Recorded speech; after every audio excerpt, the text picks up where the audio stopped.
राम, आज तक किसी ने मेरा सत्य जानना नहीं चाहा, लेकिन केवल तुम हो राम, जिसने बिना किसी भय के इस पत्थर की भावना को समझा। तो सुनाइए वो सत्य मां जो बरसों से इस प्रतिमा के पीछे छुपा है।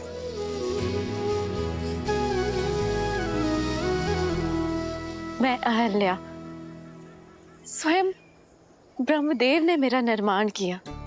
ब्रह्मदेव की 5 कन्याओं में से एक हूँ। वैसे तो इस संसार ने सुंदरतम स्त्रियों में स्थान दिया, लेकिन महर्षि गौतम ने अपने जीवन में अपनी पत्नी बनाकर स्थान दिया। प्रसन्न थी मैं, सब कुछ था मेरे पास। महर्षि गौतम जैसे ज्ञानी पति का प्रेम और सतानंद जैसा प्यारा संस्कारी पुत्र। निश्चिंत थी मैं कि मेरे जीवन में कुछ अनुचित नहीं हो सकता, पर ये मेरा भ्रम था। नहीं जानती थी मैं कि मेरा रूप ही मेरा शत्रु बन बैठेगा। नहीं समझ पाए कि कब देवराज इंद्र की कुदृष्टि मुझ पर पड़ गई। नहीं जानती थी मैं कि देवराज इंद्र उस अवसर की प्रतीक्षा कर रहे हैं जो मेरे जीवन में आपदा बनकर आने वाला था, मेरा संसार बिखेर देने वाला था।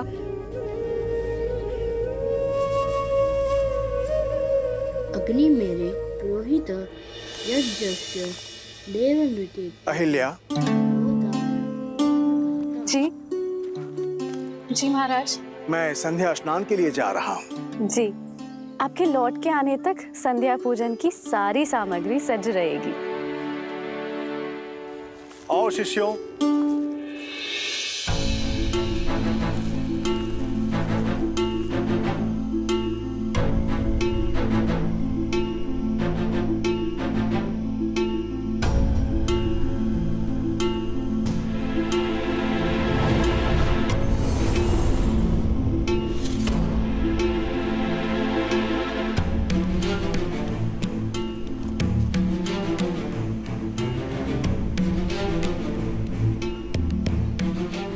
पुत्र सतानंद, तुम्हारे पिताश्री संध्या स्नान के लिए गए हैं और अपने वस्त्र यहीं पर भूल गए।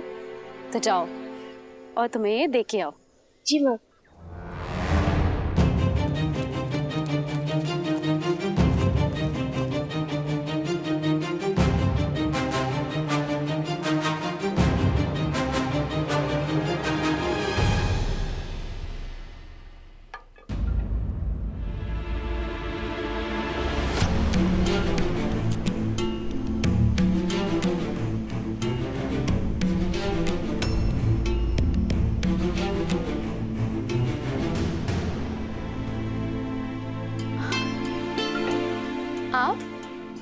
आपको स्मरण हो गया कि आप संध्या स्नान के लिए गए, किंतु अपने वस्त्र ही भूल गए थे। मैंने सतानंद को भेजा है आपके वस्त्र लेकर।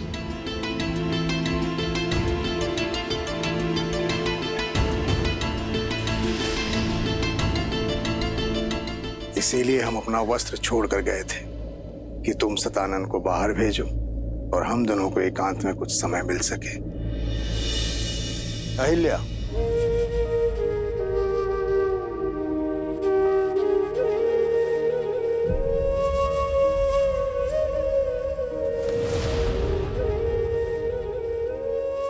राम, इंद्र की शक्तिशाली माया जाल में फंस गई। नहीं समझ पाई कि मेरे पति के रूप में कोई और था और वहां अनर्थ हो गया।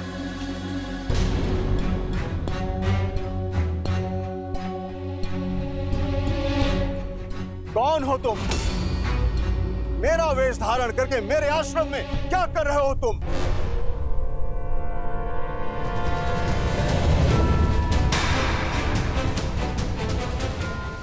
इंद्र? देवता होते हैं मनुष्य और ऋषियों की रक्षा के लिए, परंतु तुम एक ऋषि पत्नी के साथ, ना ही तुम देवराज होने के योग्य हो, ना ही यज्ञ की आहुति प्राप्त करने के योग्य। नहीं नहीं नहीं ऋषिवर, ऋषिवर मुझे क्षमा कर दीजिए, मुझसे बहुत बड़ी भूल हुई है ऋषिवर। तुम्हारे पाप के कारण जीवन के प्रत्येक क्षण में तुम्हें शाप भोगने के योग्य हो तुम।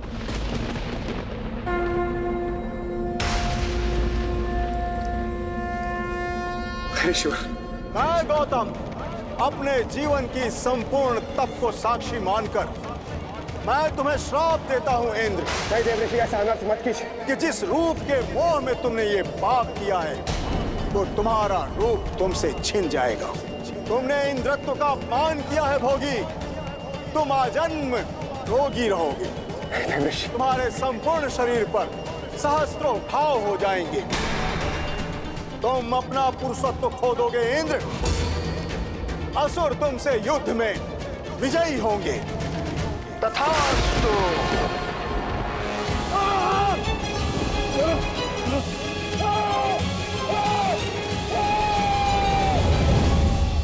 ऋषि गौतम की आंखें पथराई हुई थी, वो मौन थे, मौन, जो मेरे जीवन में महाचक्रवात लाने वाला था। क्या अपराध था मेरा ये कि मैं एक सती होके अपना सत्य सिद्ध नहीं कर पाई, या ये कि मैं एक दुष्ट के मन की मलिनता को समझ नहीं पाई।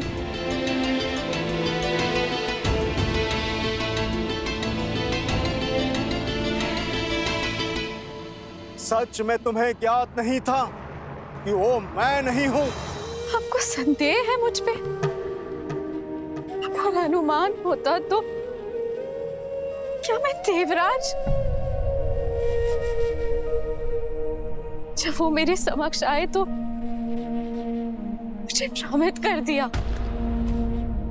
इंद्र के रूप में नहीं, अभी तो बिल्कुल आपकी तरह लग रहे थे वो, और माया से मुझे। अहिल्या! इंद्र तो पापी है, परंतु तुम तो पतिव्रता हो ना। फिर तुम्हें यह कैसे अनुमान नहीं हुआ कि यह इंद्र की माया है?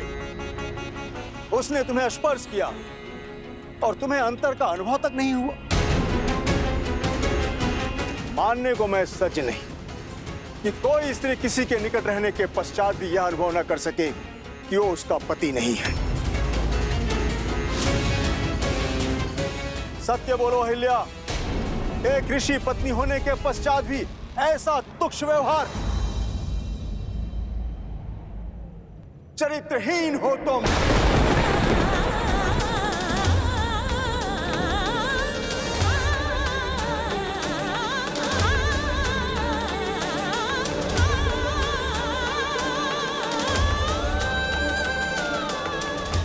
जो स्त्री शब्दों से, भाव से, स्पर्श से किसी की भावना को न समझ सके, वो पत्थर के समान होती है।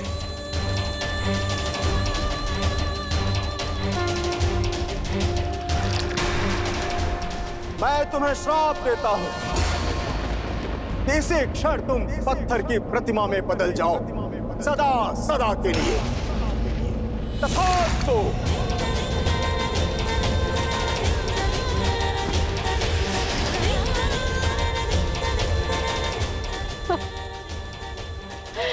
अनर्थ मत कीजिए आर्य, मेरी बात तो सुन लीजिए, मेरे पक्ष का सत्य जान लीजिए।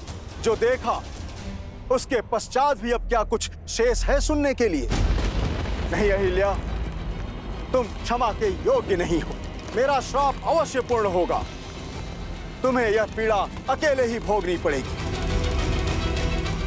और जो कोई भी इस क्षेत्र में प्रवेश करेगा वो तुम्हारे पाप का भागीदार बनेगा। तुम्हें श्राप से वही मुक्त करेगा जो काम, क्रोध, मद, मोह, लोभ और मत्सर से मुक्त होगा।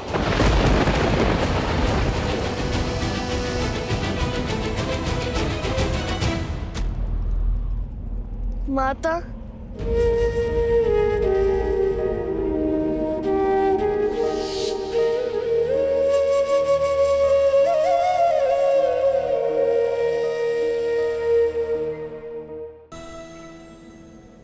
मुझ पर अपराध हुआ और दंड भी मुझे ही मिला। मेरा पक्ष सुने बिना मेरा न्याय किया गया। तब से मैं प्रतीक्षा में हूं कि कोई आए और मेरी पीड़ा सुने। और अब तुम आए हो राम। इनकी बात पर विश्वास नहीं किया जा सकता। महर्षि गौतम जैसे महान ऋषि क्या ऐसी श्राप दे देंगे?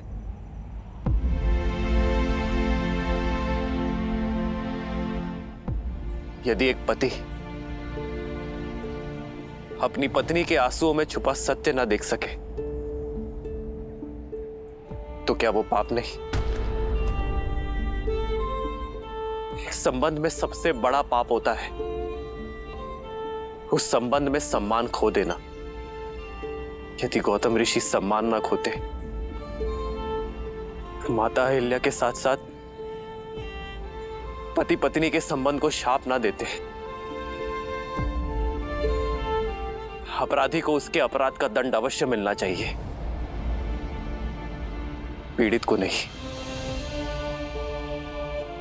एक स्त्री की पवित्रता का मापदंड उसका शरीर नहीं होता, भाव होता है, उसका मन होता है।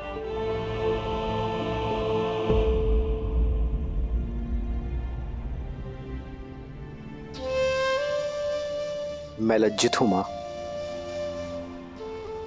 कि आपके पति ने आपकी पीड़ा नहीं समझी, किंतु ये पुत्र समझता है।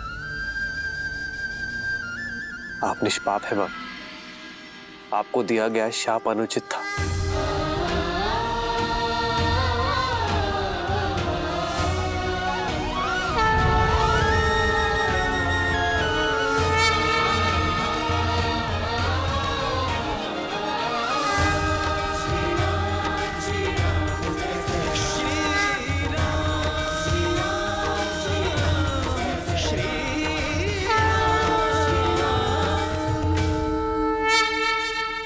एक मां जब अपनी संतान को जन्म देती है तो कुछ देर के लिए मूर्छित हो जाती है, पथरा जाती है। संतान का रुदन, उसके आंसू, उसके पांव का प्रहार उसे जगाता है मां, संसार में फिर से लाता है। ऐसा ही आपका पुत्र आपको जगाने आया है मां। जाग जाइए मां, लौट आइए।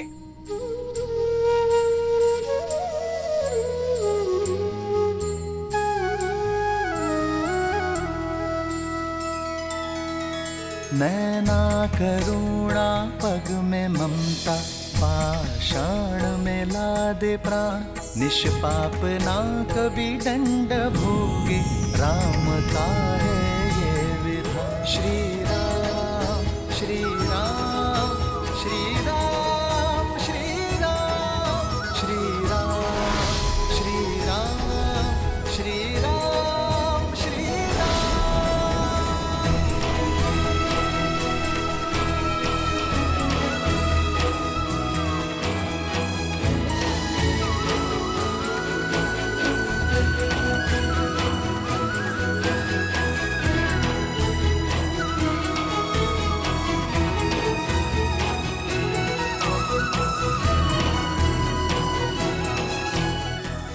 माता,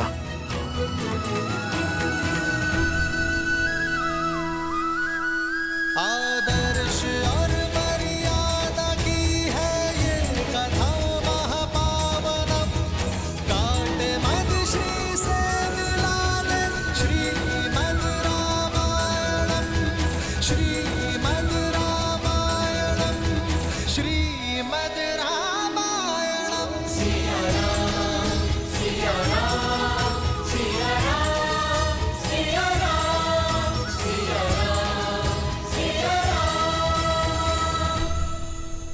माता, माता, पुत्र, माता, माता, मुझे क्षमा कर देना।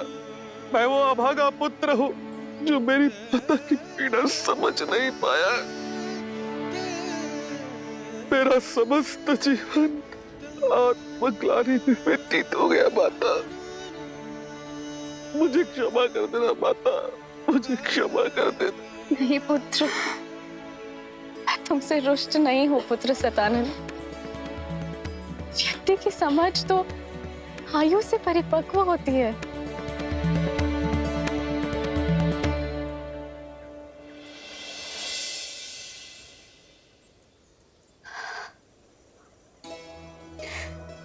मेरे जाने का समय हो गया है राम, और जीवन का उद्देश्य भी,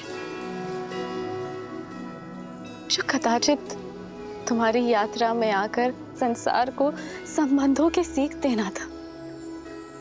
आज तुम्हारे सत्य ने मुझे मोक्ष दिलाया है। जैसे मैं केवल राम का नाम लेकर इस संसार से जा रही हूँ, उसी प्रकार सभी सिर्फ तुम्हारा नाम लेकर ही साथ जाएंगे। राम नाम सत्य है। जीवन में हानि लाभ, शाप वरदान, पवित्र अपवित्र कोई महत्व नहीं रखता।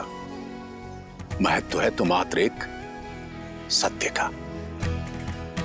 और यही सोच मनुष्य को जीवन और मरण के चक्र से मुक्ति दिलवाएगी, मोक्ष दिलवाएगी। राम नाम सत्य है। राम नाम सत्य है। राम नाम सत्य है। राम नाम सत्य है। राम नाम सत्य है।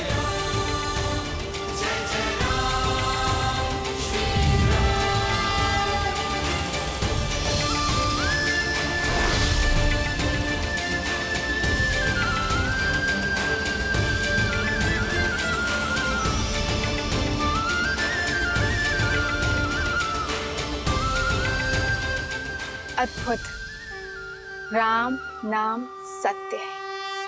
हाँ देवी, राम नाम से बड़ा सत्य तो इस संसार में और कोई हो ही नहीं सकता। क्योंकि श्री राम जैसे मनुष्य अपने अपयश की चिंता किए बिना दूसरों की पीड़ा हरते हैं।